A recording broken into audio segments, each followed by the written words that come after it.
Assalamu alaikum, students. Uh, okay, so we have got 25 students on board. So I guess should we start, huh? Now I'm sharing my screen and opening the class presentation that is on the topic of cost, volume, profit analysis.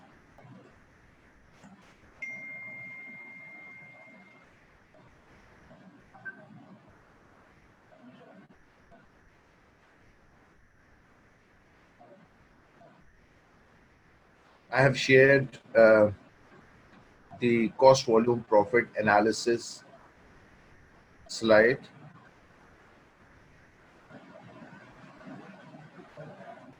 Which can be seen on your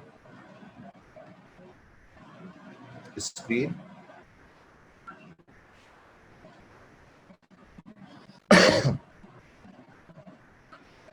So we are starting our class officially. There are 26 participants right now. So we are starting it.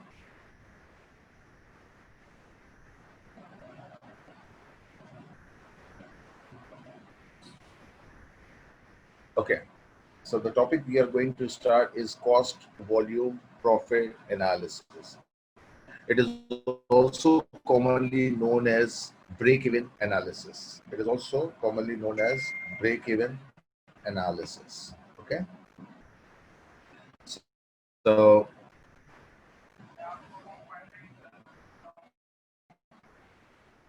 what is cost, volume, profit analysis? What is break-even analysis? This is, that a very common thing when it comes to your mind, that what is break-even.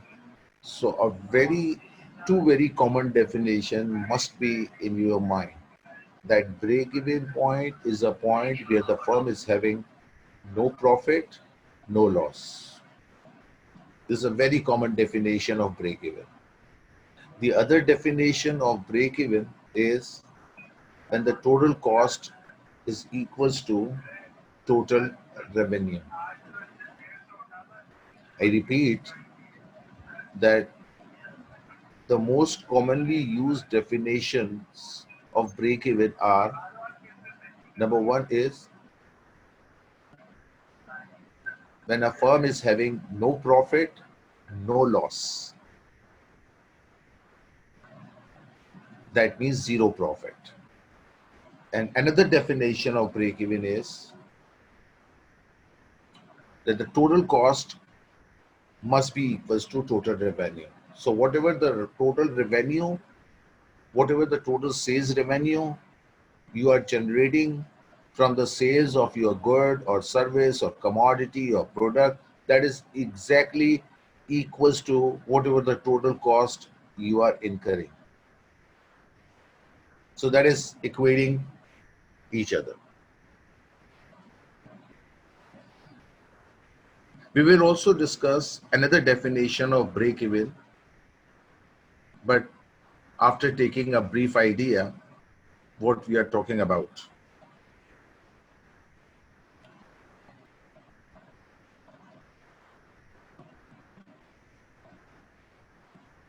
Okay.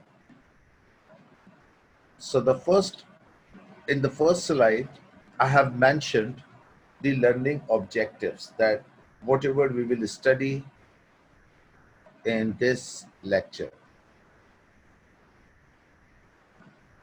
that is the learning objectives. So there are 8 learning objectives we need to cover in this lecture. We'll study each one in detail. So in the first slide, that is slide number 3, you can see that in the heading, the break-even point, the break-even point is the point in the volume of activity where the organization's revenue and expenses are equal. अगर आप समझें तो बहुत आसान बात हमने जो discuss की कि ब्रेक इवन पॉइंट वो पॉइंट होता है जहां पर फर्म का टोटल रेवेन्यू उसके टोटल एक्सपेंसेस के बराबर हो. यानी जितना उसका सेल्स रेवेन्यू जनरेट किया है उतने ही उसके टोटल एक्सपेंसेस हैं। इसका मतलब ना कोई प्रॉफिट हुआ और ना कोई लॉस हुआ, यानी profit is equals to zero. हम इसको इक्वेशन के तरीके भी से भी समझेंगे, हम इसको कंट्रीब्यूशन मार्जिन के एंगल से भी समझेंगे, हम इसको ग्राफिकली भी समझेंगे, लेकिन आप पेशेंस के साथ एक 25-30 मिनट्स मुझे दें ताकि मैं सिनेरियो को अच्छे से एक्सप्लेन कर सकूं। ठीक है,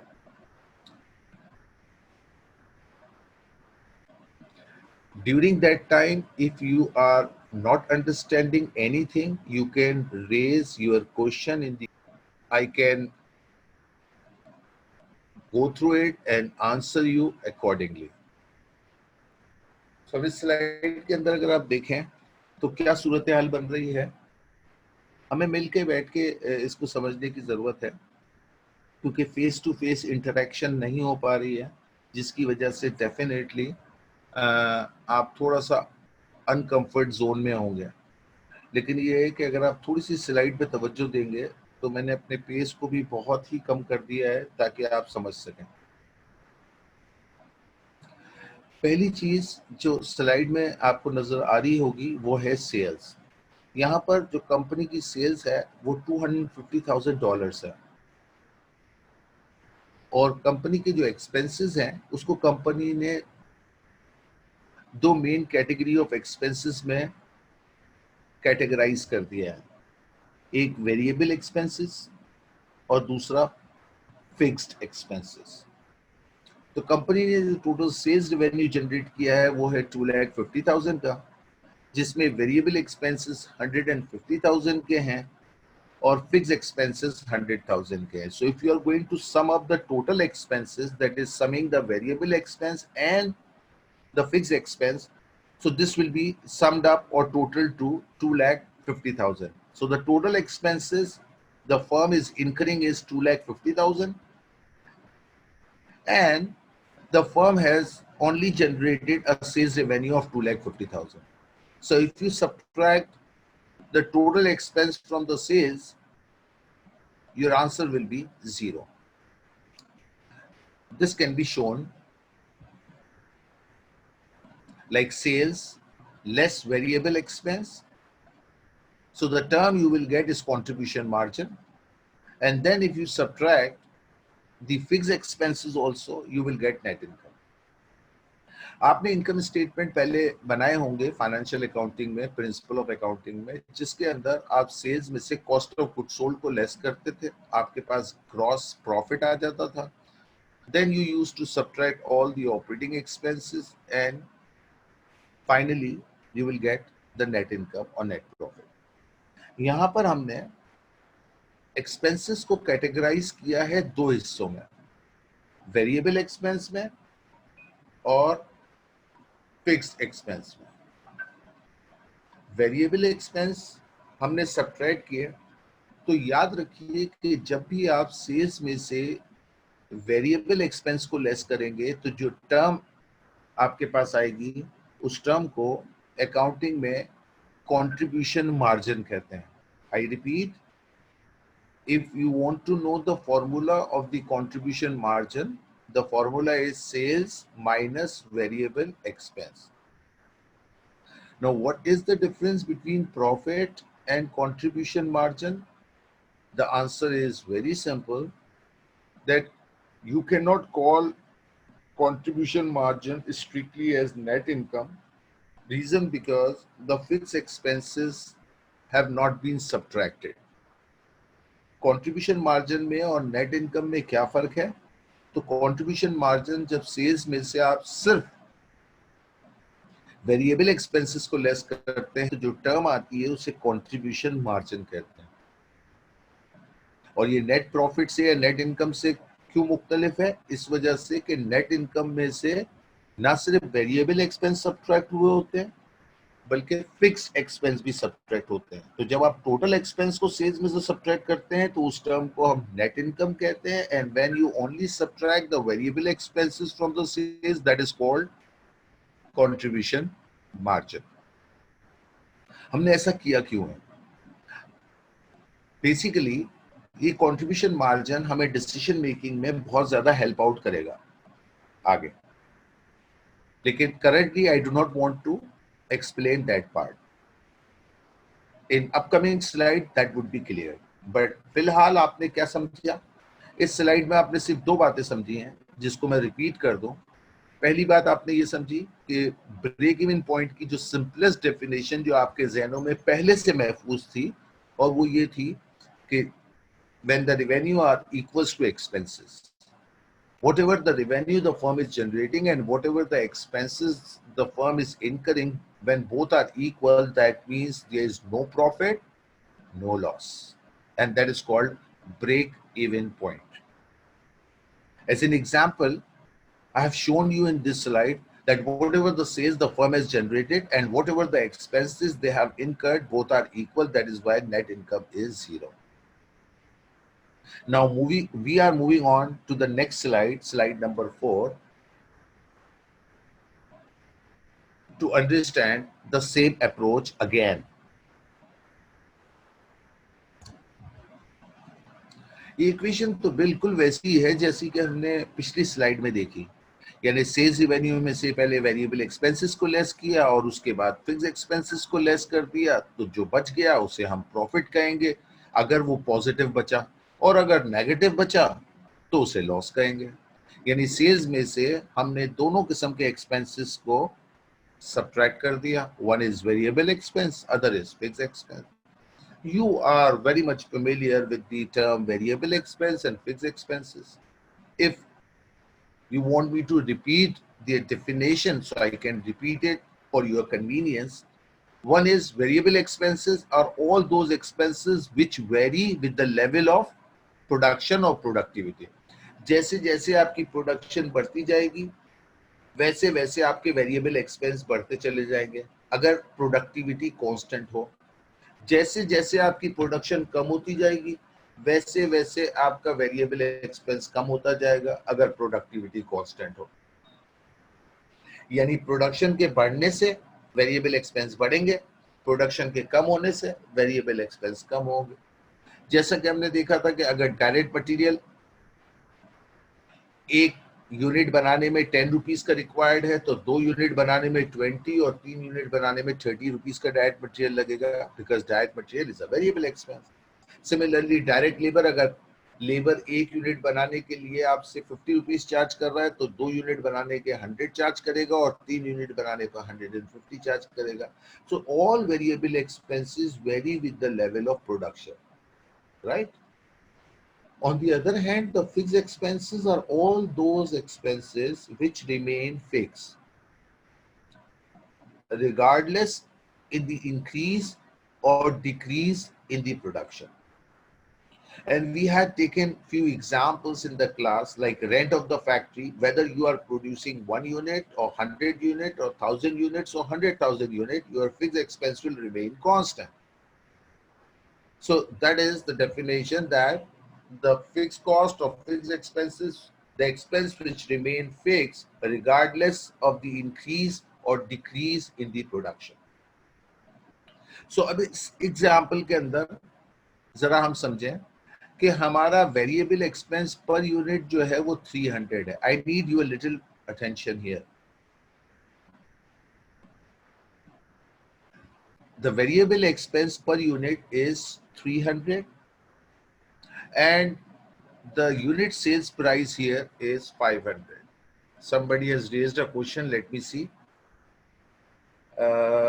Sorry, sir, to bother. Salman Rashid here. I tried to log in the class before, but I guess my sister's ID was logged on into Zoom, so that is why it was showing my name as Rabel. Okay, so it took me a few minutes to log in my account and join the class again. Okay, बेटा, लेकिन वाकई तुमने मुझे bother किया ये करके। ये तुम खुद ही कर लेते, ये मुझे बताने की क्या जरूरत थी? ठीक है, तो कोई जेन्युइन क्वेश्चन हो तो प्लीज आप पोस्ट करें। लेकिन ये है कि जो है क्या नाम है, अम्मी बुला रही है, दही लेने जाना है, और जो है क्या नाम है, सर मुझे सुसु आई है, इस किस्म की चीजें आप काइंडली जो है वो अपने तक महदूद रखें और टॉपिक से रिलेटेड कोई क्वेश्चन हो तो do ask me, otherwise distraction होगा ऑलरेडी जो है, क्या नाम है, हम क्या कहते हैं कि इंटरेक्शन हमारा मुश्किल हो रहा है, ठीक है। Okay, moving on.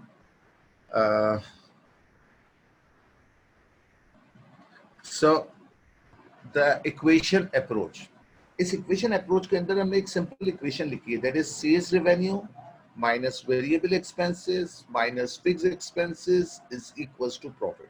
इक्वेशन आप बहुत आसानी से समझ गए होंगे क्योंकि आपने इनकम स्टेटमेंट भी बेशुमार बनाए हैं, आपने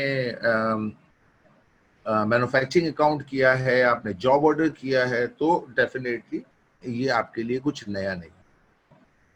इस एग्जाम्पल में जो समझाना है वो बहुत आसान सी बात है। समझाना ये है कि हमारी यूनिट सेलिंग प्राइस हमने यहाँ पे फॉर एग्जाम्पल रखी है 500 और पर यूनिट की जो वेरिएबल प्रोडक्शन कॉस्ट है वो है 300, राइट। सो अगर आप अपने जहन के अंदर कैलकुलेट करें कि your sales selling price is 500, your variable cost per unit is 300, so your contribution per unit will be 200, that is 500 minus 300 is equals to 200। यहाँ तक बात आपको समझ में आ गई होगी।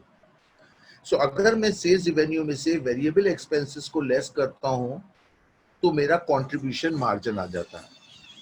अब अगर मैं सेलिंग प्राइस पर यूनिट में से वेरिएबल कॉस्ट पर यूनिट को लेस करता हूं तो मेरे पास कंट्रीब्यूशन पर यूनिट आ जाएगा, और अगर मैं टोटल सेल्स में से टोटल वेरिएबल एक्सपेंस को लेस करता हूं तो मेरे पास टोटल कंट्रीब्यूशन मार्जिन आ जाएगा। ये बात तो बहुत आसान हो गई।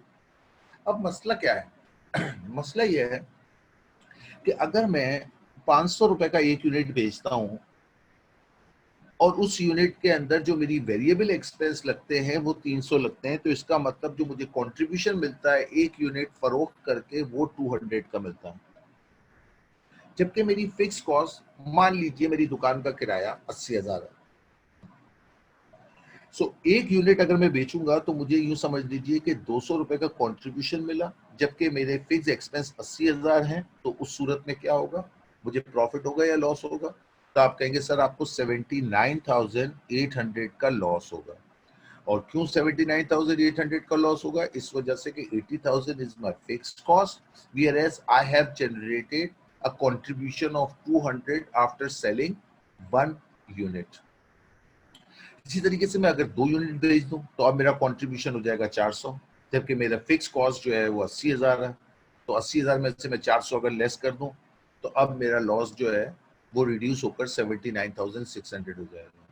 अच्छा, मैं ये जानना चाहता हूं कि मैं कितना कंट्रीब्यूशन जनरेट कर लूं कि मेरा लॉस जीरो हो जाए? आप कहेंगे सर बहुत आसान, at least you have to generate a contribution of 80,000. In that situation your profit or loss will become zero. मेला आपको कैसे पता चला कि मुझे 80,000 रुपए का कंट्रीब्यूशन जनरेट करना पड़ेगा इन ऑर्डर टू कवर,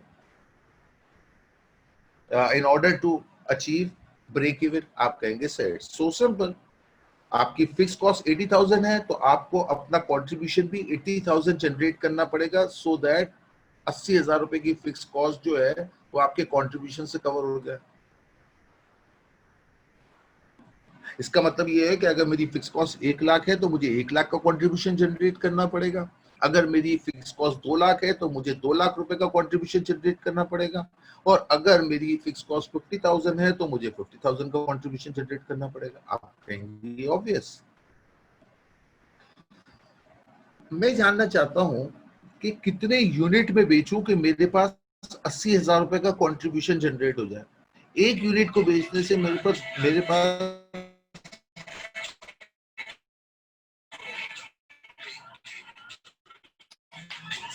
एक यूनिट बेचने से मेरे जो कंट्रीब्यूशन जनरेट होता है वो 200 का होता है, right.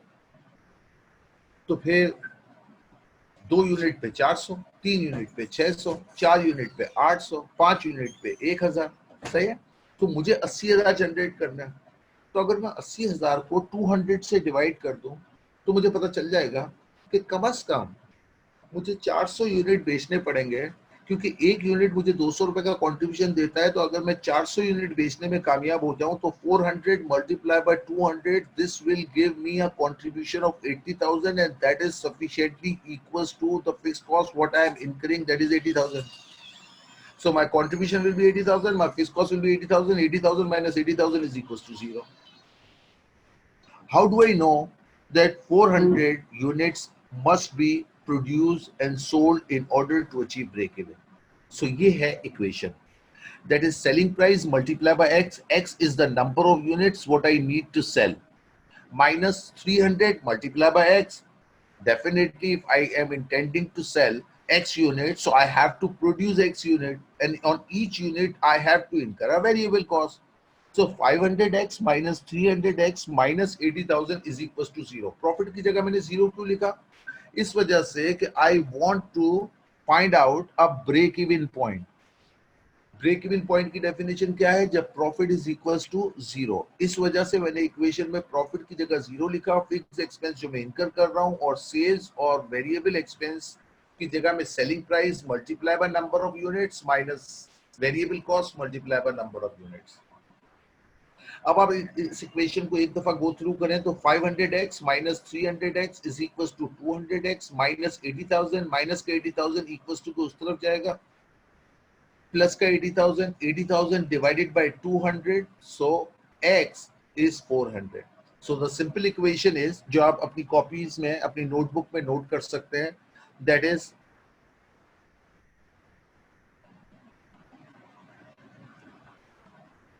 P multiply by Q.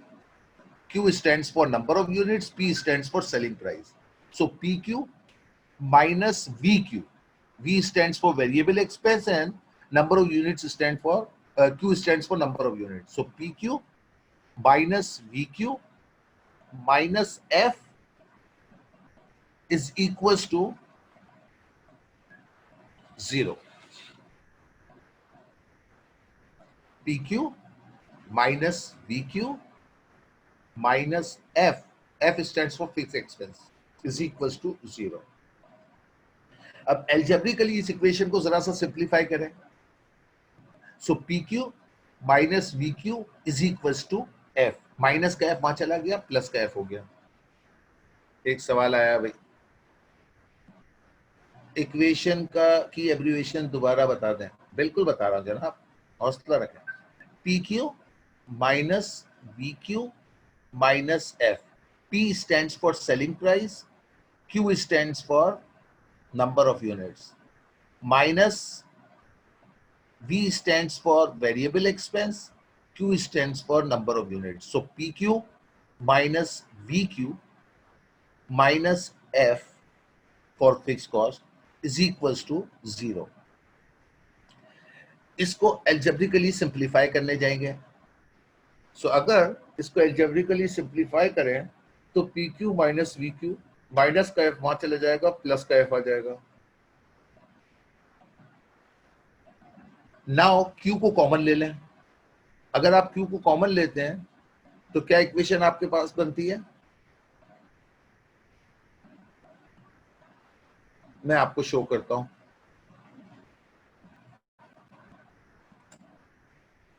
Okay, now PQ minus VQ minus F is equals to 0.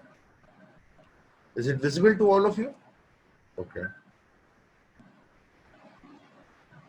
Now, in the second phase, what I am doing is PQ minus VQ is equals to F, right? And then here we can take Q as common. So take Q as common. So it would be Q has taken as common. So P minus V bracket close is equals to F. Now, the next part, Q is equals to F divided by P minus V.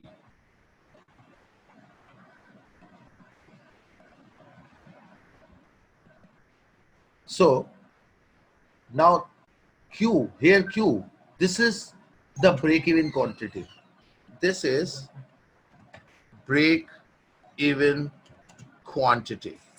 Okay, that this is the minimum number of units you need to produce and sell in order to cover this much fixed cost. And what is this P minus V, or selling price minus variable cost? This is the formula of contribution per unit. Okay, so what is the formula of contribution per unit? I told you that contribution per unit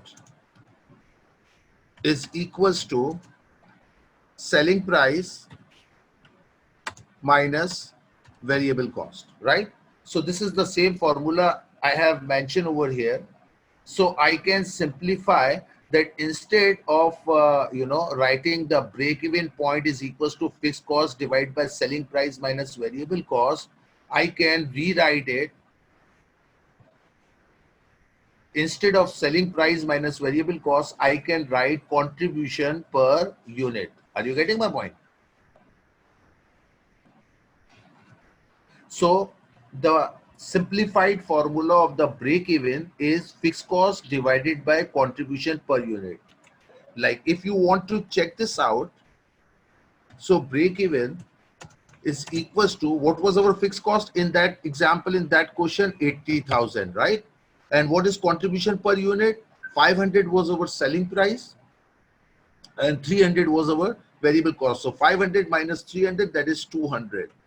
Okay, so if you are going to divide 80,000 by 200, the answer will be 400 units. So you have to produce and sell 400 units in order to cover the fixed cost of 80,000.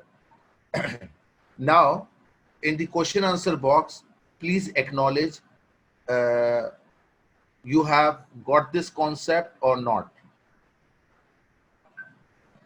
Please do reply in the question answer box that is it clear to every one of you. Please do, because I need your feedback so that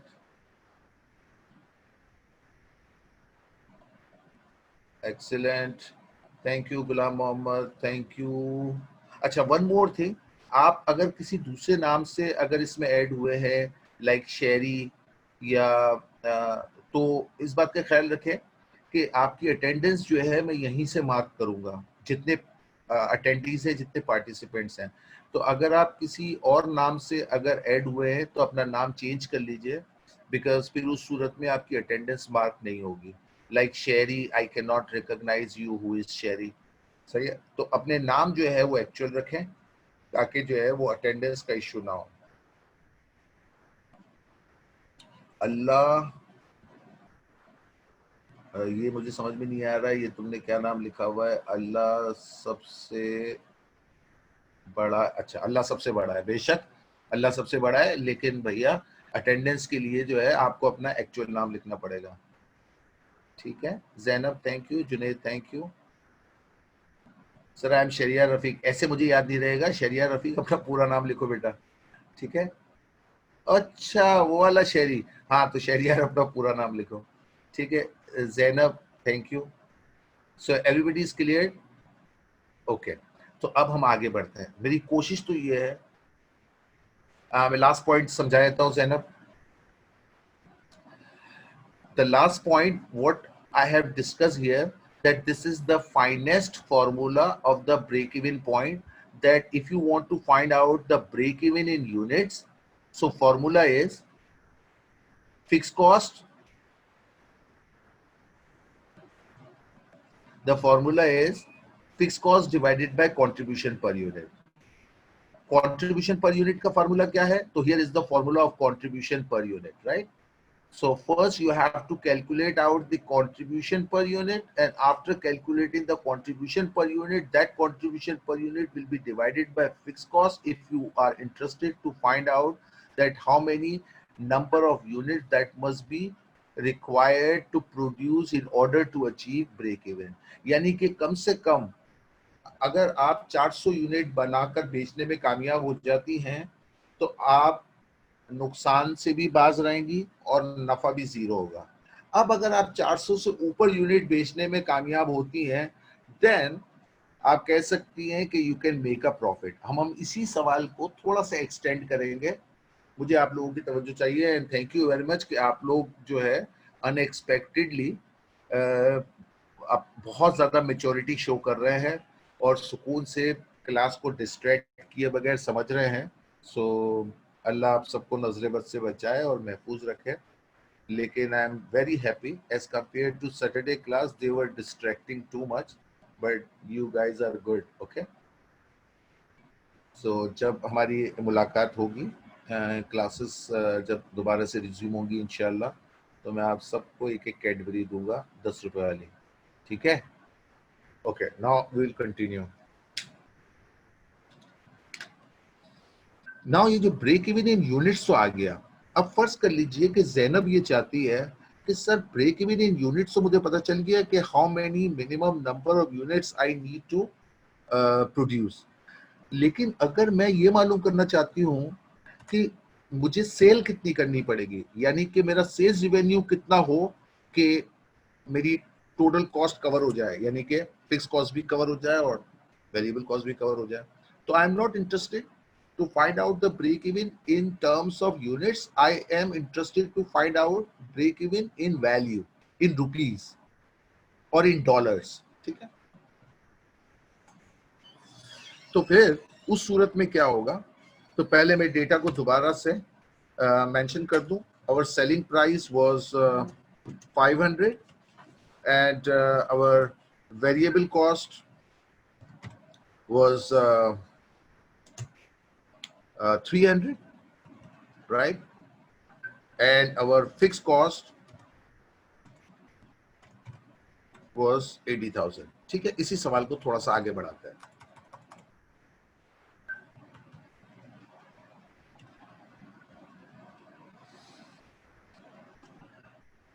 अब क्या जानना चाह रही हैं जैनब? जैनब ये जानना चाह रही है कि सर हाउ मेनी यूनिट्स, नहीं, how much sales I need to generate in order to achieve a break even point. मेरी सेल्स कितनी हो कि मैं ब्रेक इवन पॉइंट पे पहुंच जाऊं? तो इसके हमारे पास दो फार्मूला हैं। एक फार्मूला हमारे पास है, अगर मुझे ब्रेक इवन इन रुपीस मालूम करना है या इन वैल्यू मालूम करना है। एक फार्मूला इसका है ब्रेक इवन इन यूनिट्स, जो आपने ऊपर मालूम किया है,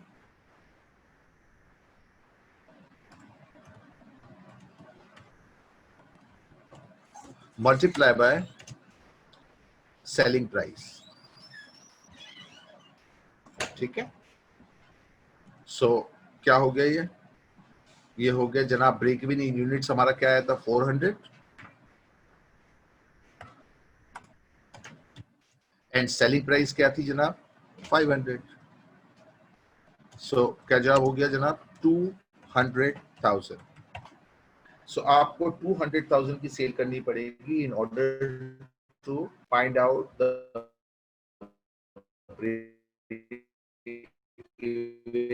value.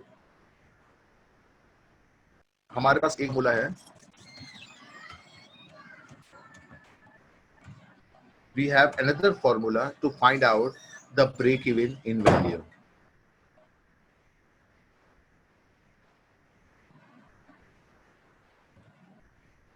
That is fixed cost divided by contribution margin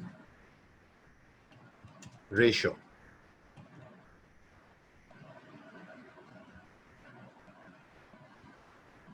अब सवाल आता है कि कंट्रीब्यूशन मार्जिन रेशियो क्या बना है। तो कंट्रीब्यूशन मार्जिन रेशियो का एक फार्मूला है,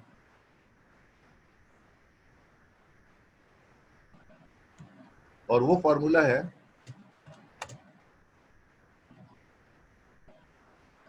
sales minus variable cost divided by sales.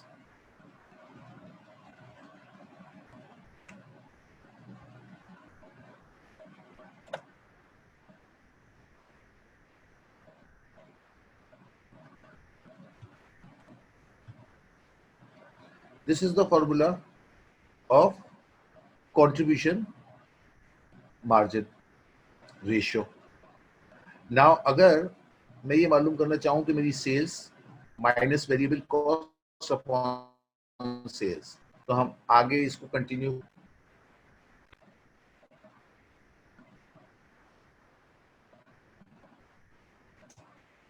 Sales है, सेलिंग प्राइस है मेरी 500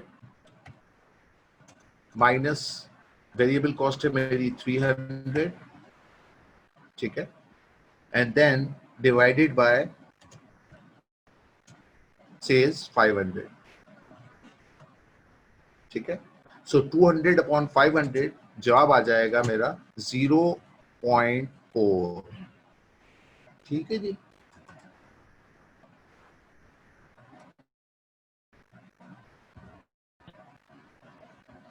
अब अगर इस फॉर्मूले में मैं फिक्स कॉस्ट जो कि मेरी 80,000 है उसको डिवाइड कर दूं 0.4 से, so you will directly get the answer 200,000। अब अगर आप गौर करें तो यहां पर अगर मैं आपसे directly break even in value पूछता हूं, राइट,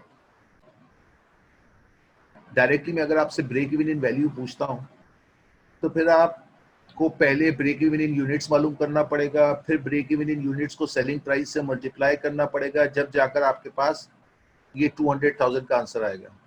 लेकिन अगर आपके पास सवाल में कंट्रीब्यूशन मार्जिन रेशियो गिवन है तो आप डायरेक्टली फिक्स कॉस्ट को कंट्रीब्यूशन मार्जिन रेशियो से अगर डिवाइड कर देंगे तो you will get the answer 200,000। Without calculating the break even in units, you can directly find out break even in value. Is that clear? Okay. Now moving on further,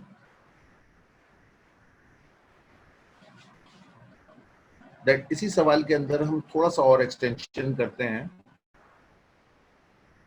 और वो चीज ये करते हैं कि प्रोजेक्टेड सेल्स। जाहिर सी बात है, जब आप कोई बिजनेस शुरू करते हैं तो आपके जहन में एस्टिमेटेड सेल्स होती है कि भाई मैं इतने यूनिट तो आराम से बेच लूंगा या बेच लूंगी।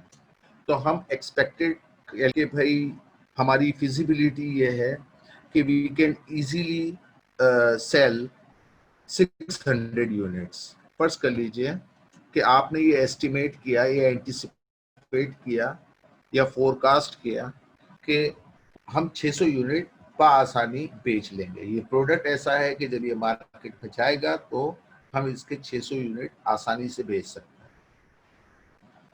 तो अब उस सूरत में जब हमारे पास प्रोजेक्टेड सेल्स गिवन होगी तो हम क्या करेंगे, हम ये करेंगे, प्रोजेक्टेड सेल्स जब हमें गिवन होगी तो एक चीज और हमें पता चल सकती है इसमें, that is called margin of safety. In short, it is called MOS, margin of safety। अब मार्जिन ऑफ सेफ्टी यूनिट्स अगर आपको मालूम करना हो तो उसका फार्मूला क्या होगा, उसका फार्मूला होगा प्रोजेक्टेड सेल्स, जिसको मैं शॉर्ट में PS लिख देता हूं, minus break even in units, ठीक है। अब प्रोजेक्टेड सेल्स मेरी कितनी है जो अभी हमने यू नो मालूम की,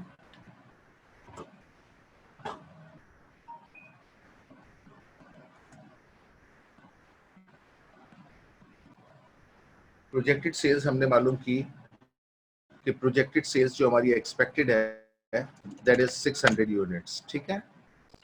और ब्रेक इवन सेल्स जो हमने कैलकुलेट की दैट इज 400 यूनिट्स। सो जो चीज आपके साथ आई वो आई कि 200 units are our margin of safety. अब इसके नाम से ही वाज़ेह है कि we are selling 200 units or we are expecting to sell 200 units ahead of break even। यानी ब्रेक इवन तो हमें 400 यूनिट पे मिल जाएगा, लेकिन अगर हम 600 यूनिट बेच रहे हैं तो 200 यूनिट्स हमारी मार्जिन ऑफ सेफ्टी है। अब अगर margin of safety in value मालूम करनी है,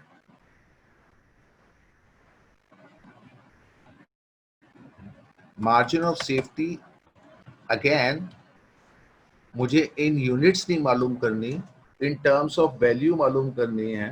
एक सवाल आया है, ले लेते हैं। सर प्रोजेक्टेड सेल्स दोबारा एक्सप्लेन कर दें। ठीक है, प्रोजेक्टेड सेल्स का मतलब ये है कि जब भी आप बिजनेस करते हैं तो आपके जहन में कोई ना कोई एस्टिमेशन होती है। जब आप कोई प्रोडक्ट मार्केट में लेकर आते हैं तो आपके जहन में ये आइडिया होता है कि इतने यूनिट्स तो हम बेच ही देंगे। So that is your expected sales, what you are expecting, what you are estimating, what you are forecasting. That is projected sales. ये projected sales जो है आप historical data से भी estimate करते हैं कि every year we can successfully sell 600 units.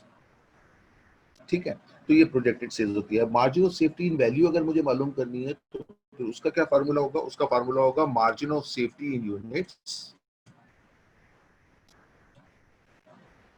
multiply by selling price. So let's do it. Margin of safety units अभी आपने निकाली है 200 और सेलिंग प्राइस हमारे पास थी 500। तो इसका मतलब आपकी मार्जिन ऑफ सेफ्टी हो गई $100,000 या 100,000 रुपीज। ये हमने मार्जिन ऑफ सेफ्टी मालूम की इन वैल्यू। सो अभी तक हमने ब्रेक इवन इन यूनिट्स मालूम किया, दैट इज 400 यूनिट्स। हमने ब्रेक इवन इन वैल्यू मालूम किया, that is 200,000 using two formulas. उसके बाद हमने margin of safety in units मालूम किया, दैट इज 200 यूनिट्स। और फिर हमने मालूम किया margin of safety in value, that is 100,000। ठीक है, नाउ आई एम इंटरेस्टेड कि how much profit I will get if I successfully sell 600 units. So उसका फॉर्मूला होगा margin of safety in units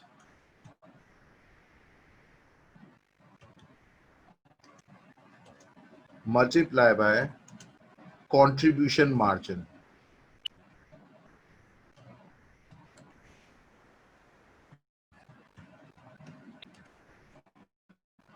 so margin of safety in units आपने क्या calculate की? 200। और contribution margin क्या था एक यूनिट पर? अगर आपको याद हो, 500 हमारी सेलिंग प्राइस थी, 300 हमारा वेरिएबल कॉस्ट था, तो 500 माइनस 300 कंट्रीब्यूशन मार्जिन जो हमने ऊपर भी कैलकुलेट की थी, that is 2, right? Here it is selling price minus variable cost, that is 200, right? So अगर हमने 200 से डिवाइड कर दिया तो इस पूरी सिचुएशन के अंदर हमारा जवाब आ गया $40,000। अब मैं रिपीट कर रहा हूं, सबसे पहले सवाल के अंदर हमें सेलिंग प्राइस पर यूनिट दी हुई थी, दैट इज 500, वेरिएबल कॉस्ट दी हुई थी 300, फिक्स कॉस्ट दी हुई थी 80,000, प्रोजेक्टेड सेल्स हमें गिवन थी दैट इज 600 यूनिट्स। सो हमने इक्वेशन मेथड यूज करके PQ minus VQ minus F is equals to 0 किया, and PQ minus VQ is equals to F, so Q is equals to F minus contribution per unit. और हमने now we need to sell 400 units, and if we are interested to find out the break even in dollars or rupees, so that is 200,000. We have used the alternative formula, that is fixed cost divided by contribution margin ratio. And now, finally, we have calculated the margin of safety in units and margin of safety in dollars. Then profit. So profit we have calculated by contribution margin. So that is 200 into 200, that is 40,000. ठीक है. अपना feedback दीजिए question answer box के अंदर कि यहाँ तक बात सबको क्लियर हो गई है तो मैं आगे प्रोसीड करूँ. Thank you Khushbak, thank you Mohammad Fahad, Arisha thank you, Zainab thank you.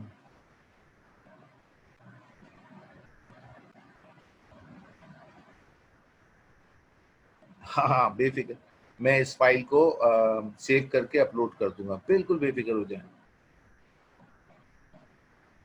Shariah Rafiq thank you. Okay ठीक है. मैक्सिमम जो है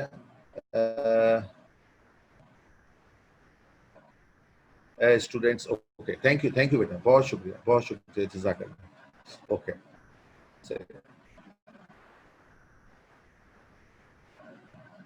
नहीं, आप अपने नाम से शो नहीं हो रहे हैं, अल्लाह सबसे बड़ा. आप जो है वो अपने नाम से शो नहीं हो रहे. ओके अब जरा हम दोबारा स्लाइड्स की तरफ जा रहे हैं और मैं स्लाइड को शेयर कर रहा हूं ताकि हम आगे के पार्ट को क्लियर करें. ठीक है. ओके सो अब मैं 2-3 स्लाइड्स को शफल करूंगा बिकॉज के ये बातें हमने डिस्कस कर ली हैं. इक्वेशन अप्रोच स्लाइड नंबर 4, उसके बाद मैं स्लाइड नंबर 5 पे जा रहा हूँ. स्लाइड नंबर 5 के अंदर हम कंट्रीब्यूशन मार्जिन अप्रोच की बात कर रहे थे जो कि हमने डिस्कस कर ली है. सिर्फ एक दफा मैं रिपीट कर रहा हूं ताकि कोई कंफ्यूजन ना रह जाए. We are selling 500 surf boards and the price of each surf board is 500. अगर आपको वर्ड की फाइल याद हो तो हमें 400 सर्फ बोर्ड्स पर नो प्रॉफिट नो लॉस हो रहा था. अब अगर हम 500 सर्फ बोर्ड्स बना रहे हैं तो definitely we are making some profit क्योंकि हम ब्रेक इवन से आगे निकल गए. So 500 surfboards multiplied by 500 per unit price. So our total sales revenue is 2,50,000. Variable expense 300 is the variable expense per unit, and 300 multiplied by 500, 150,000 is our variable expense. So our total contribution margin is 100,000. That is bigger than fixed. So 100,000 minus 80,000. So we are making a profit of $20,000. अगर हम percentage में देखें तो 500 divide by 500 multiply by 100, 100% is our sales and the variable expense is occupying 60% of our sales. That is 150,000 divided by 2,50,000 multiplied by 100. So 60% is our variable cost. So 40% is our contribution margin जो कि हमने calculate किया था. अगर आप तो 0.4 हमारा जवाब आया था. So that is contribution margin ratio. एक और डेफिनेशन अब आपके साथ शेयर कर रहा हूं ब्रेक इवन की. हमने ब्रेक इवन की 2 डेफिनेशन डिस्कस की थी. एक डेफिनेशन डिस्कस की थी where total profit where the total revenue is equals to total cost, और दूसरी डेफिनेशन हमने ब्रेक इवन की डिस्कस की थी where the firm is having no profit no loss. तीसरी डेफिनेशन अब मैं शेयर करने जा रहा हूं. When a firm, you can write it down, when a firm generates sufficient enough contribution to cover its fixed cost. Break-even point is a point where the firm generates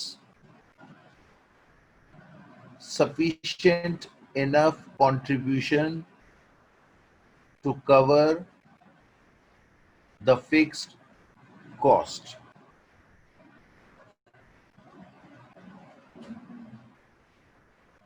यानी firm इतना contribution generate कर ले कि उसकी fix cost cover हो जाए. यानी अगर फर्म 80,000 का कंट्रीब्यूशन जनरेट कर लेती है और उसकी फिक्स कॉस्ट भी 80,000 है तो इसका मतलब आप ब्रेक इवन पे पहुंच गए.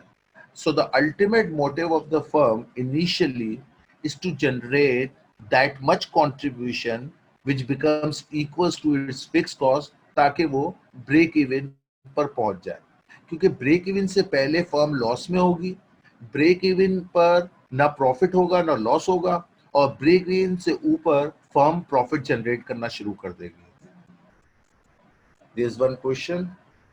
For changing name, one has to log out and log in again. That is your issue. Okay.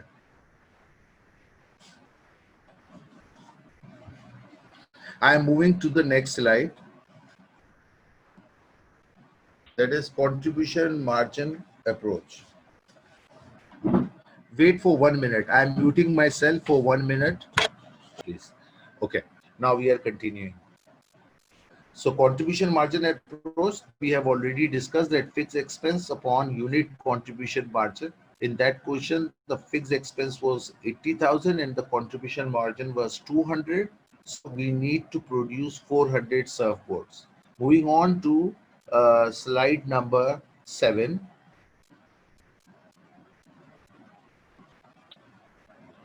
Slide number 8, sorry. Here, that is explained in terms of units, that if you are interested to calculate out the break-even point in value. So in the Word file, I had discussed this formula, that fixed expense divided by contribution margin ratio. So this slide we have already discussed. So without wasting time, I'm moving ahead. Okay. So remember the answer we have got, that is 80,000 divided by 0.4 or 40%. 200,000 is the total sales we need to generate in order to achieve the break-even point. Okay. अब यहाँ जरा हम slide number 10 पे आते हैं. ठीक है. And slide number 10, graphic cost volume profit analysis.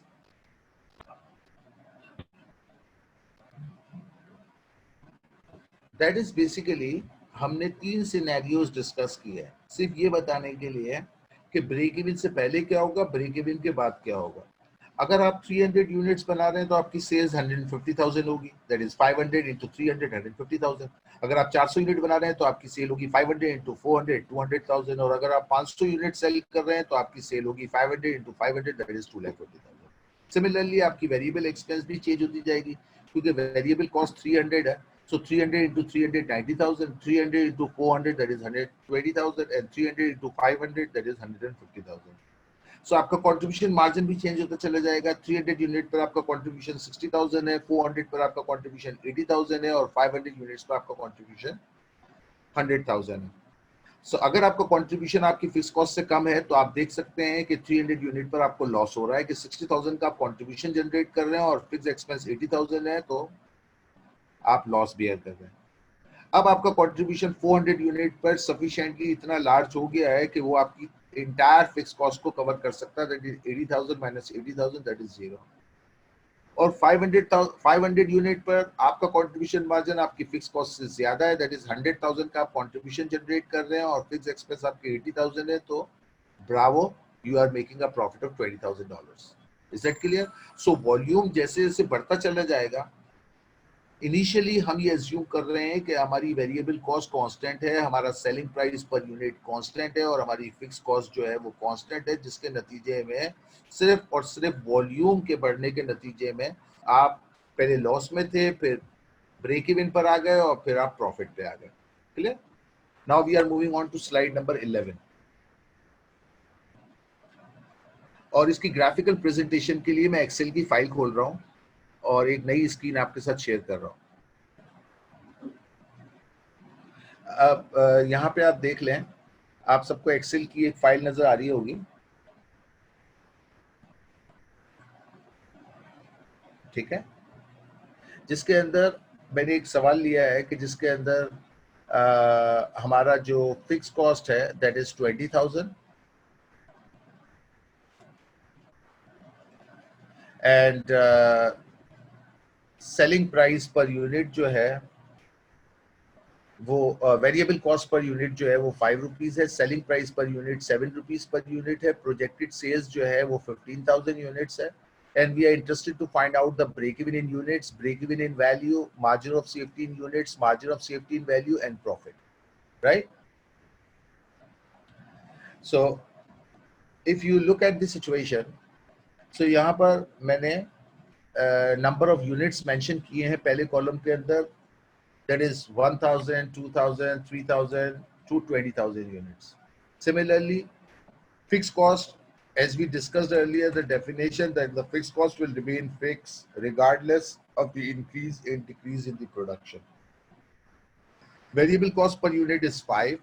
Total variable cost, that is simple. 5 multiplied by 1000, 5 multiplied by 1000, that is 5000.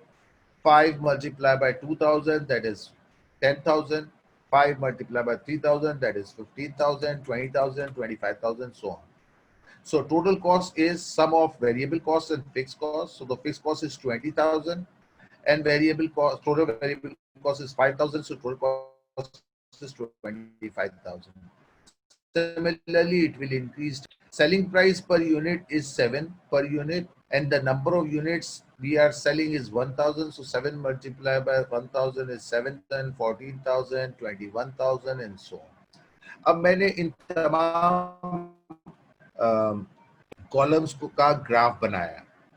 अगर आपको ग्राफ क्लियरली नजर आ रहा हो तो आप देख सकते हैं कि in this break even analysis, this blue line is showing the fixed cost, and it is 20,000, which you can see here, that regardless of the production, whether I am selling 1,000 or 2,000 or 3,000 or 20,000 unit, my fixed cost is constant. The total variable cost is increasing, like for 1,000 unit is 5,000, for 2,000 unit is 10,000 and 15,000 and 20,000. So it is a linear line increasing at a constant rate. The total revenue line, that the selling price per unit is 7. So for selling 1,000 unit, my total sales is 7,000. For 2,000 unit, my total sales is 14,000. 3,000 unit, 21,000. 4,000 unit, 28,000, and so on. Clear? अब इस graph में देखें कि हमने जो चीजें discuss की है वो मैं आपको रिपीट कर रहा हूँ. I need your little attention here so that you can understand it. Okay? So that is basically that if you are interested to calculate out the break even in units, so you know the formula, that is fixed cost divided by contribution per unit.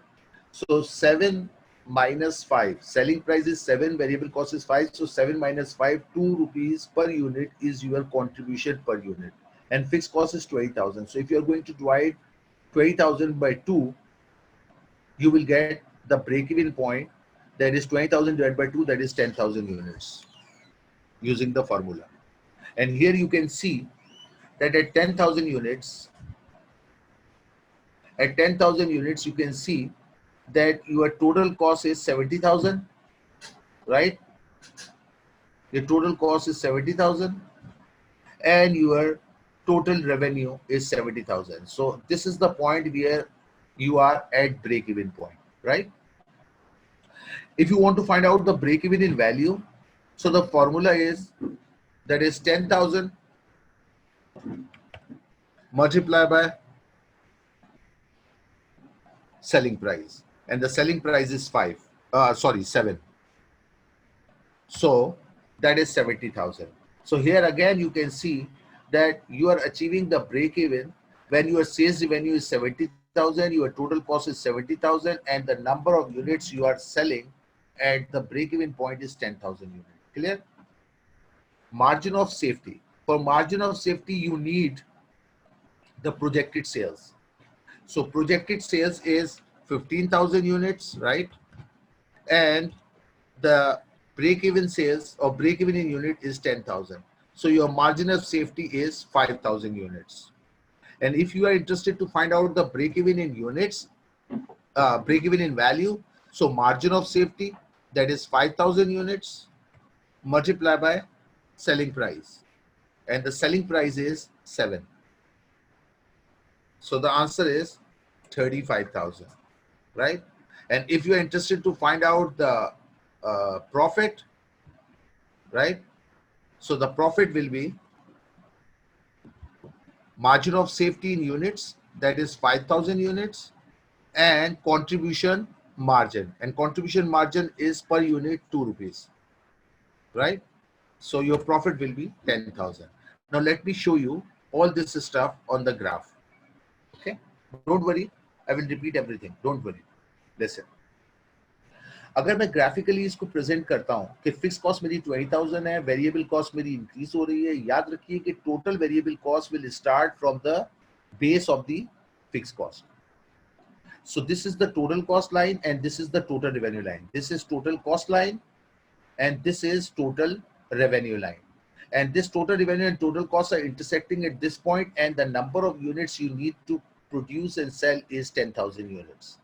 And the total sales value you have to generate break even in value, that is 7,000, right? 70,000. Okay. The second thing, margin of safety. So this is the area of margin of safety. That is, your projected sale is 15,000 and the break-even sales that would be required is 10,000. So that difference is called 5,000 units. That is margin of safety in units. And if you are interested to find the margin of safety in value, so here you can see your margin of safety in value is 1,05,000, right? And 15,000 is your 15,000 into 7, 1,05,000, and break even sales, that is 7,000. So this area 35,000, which we had calculated over here, here it is 35,000. That is your margin of safety in value. आप देख सकते हैं कि break even point को intersect करने से पहले ये वाला जो एरिया है ये एरिया ऑफ लॉस है, और ब्रेक इवन के बाद जो एरिया है वो है एरिया ऑफ प्रॉफिट. सो आप ये देखेंगे कि ब्रेक इवन की दीवार से पहले आप लॉस में हैं, ब्रेक इवन की दीवार के बाद आप प्रॉफिट में हैं, और ये आपका मार्जिन ऑफ सेफ्टी. नाउ आपका प्रॉफिट अगर आपको कैलकुलेट करना है तो उसका फॉर्मूला भी हम डिस्कस कर चुके हैं, that is total revenue minus total cost. So the total revenue here is how many units you are selling, 15,000 into 7, so 1,05,000, and at that moment your total cost is 95,000. So that difference is called your profit, 10,000, which we had calculated with the help of formula over here. आपको graph समझ में आया? अगर आप गौर से देखें तो ये जो मैंने एरो बनाया है, that is between total revenue line and variable cost. Total revenue this line और दिस लाइन के दरमियान में ये जो एरो है ये फिक्स कॉस्ट को शो कर रहा है, और ये जो डिस्टेंस है टोटल रेवेन्यू और टोटल वेरिएबल कॉस्ट का, ये एग्जैक्टली यही डिस्टेंस है जो कि फिक्स कॉस्ट का और इसका डिस्टेंस है. Mohammad Ehsan, you are raising hand. Okay,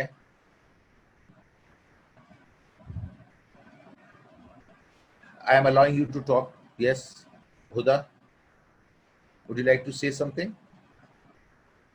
Huda, you have raised the hand.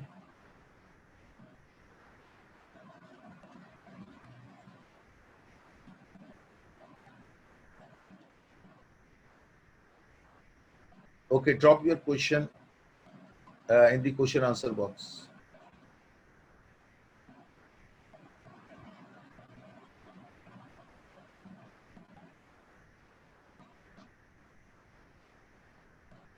Okay, Huda. Okay, मैं रिपीट करता हूँ. एहसन, बेसिकली अगर आप इस लाइन को देखें तो ये जो लाइन है वो रेवेन्यू की लाइन है, ठीक है,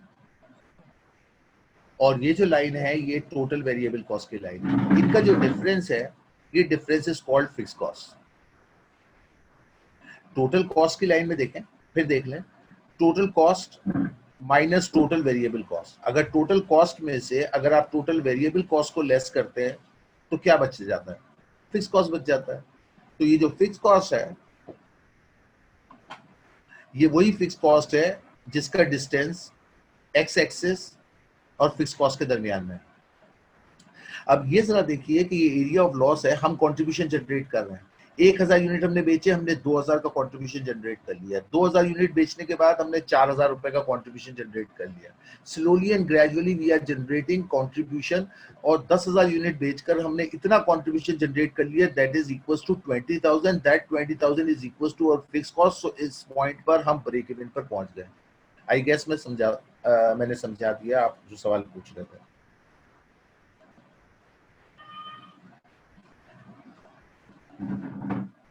दोबारा हम चलते हैं प्रेजेंटेशन की तरफ।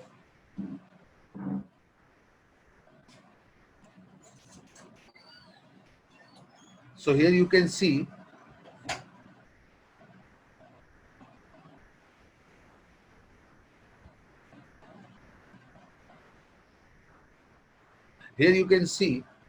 that this is the line of fixed expense. This is the line of total expense, and total expense start from the base of the fixed expense.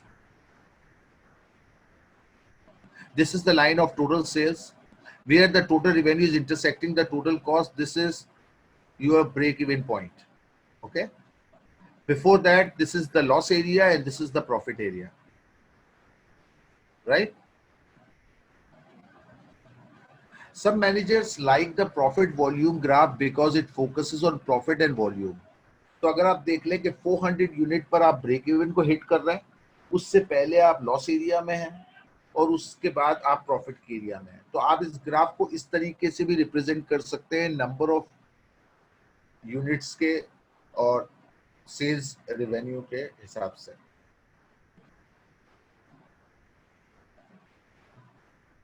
Now हम जा रहे हैं टारगेट प्रॉफिट मालूम करने के लिए। तो अब मैं लेके चलता हूं आपको दोबारा उसी वर्ड की फाइल की तरफ, क्योंकि अब हमारे पास 7 मिनट्स रह गए हैं to close this session. Last part of today's lecture, that is target net profit. So I am sharing the Word file with you.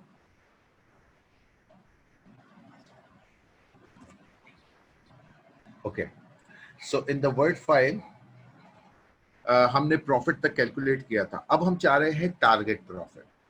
Target profit से मेरी मुराद ये है कि no, I do not want a profit of 40,000.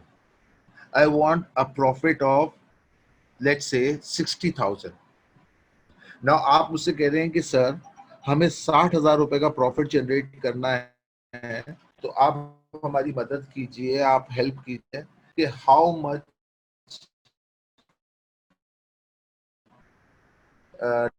Number of unit our desired profit that is 60,000। उसका formula देखें, sales volume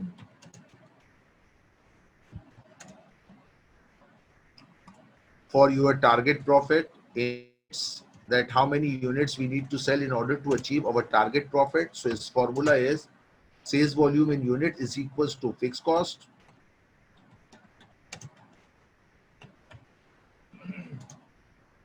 plus target profit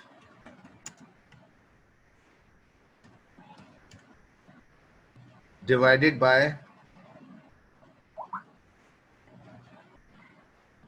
contribution per unit.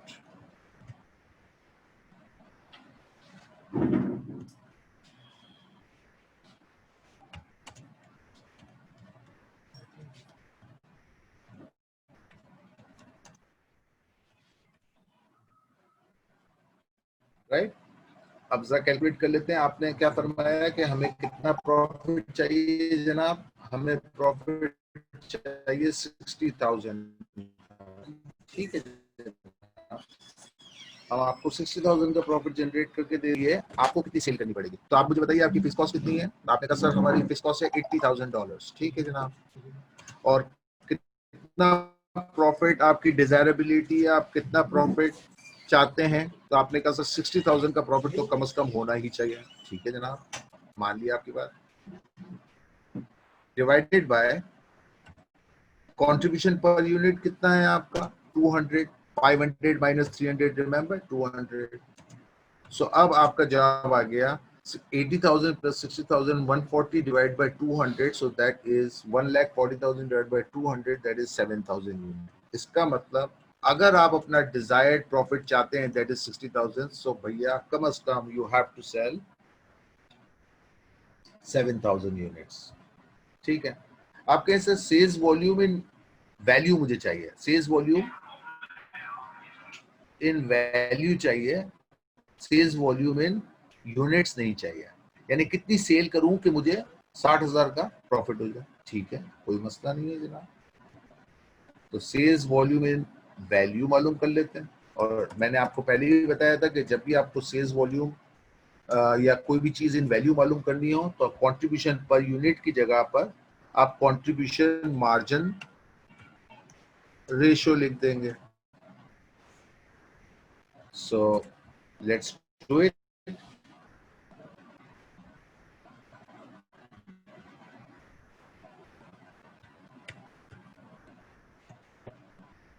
In place of contribution margin per unit, you have to write contribution margin ratio, that is 80,000 plus 60,000, 1,40,000 divided by 0.4, 1,40,000 multiply कितना होता है जी, कितना होगा? Calculator लेकर बैठा करो भाई।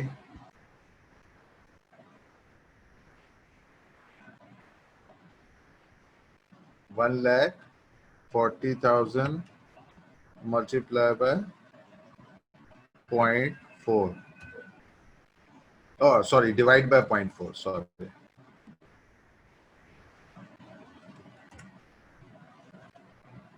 3,50,000. 3,50,000.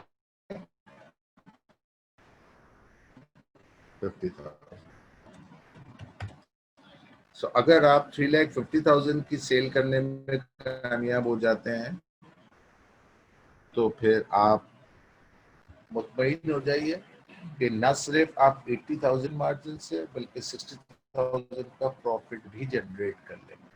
ठीक है, तो ये दो फार्मूलाज और जो हमने डिस्कस किए। अब आपको कोई सवाल पूछना है तो you can ask the question.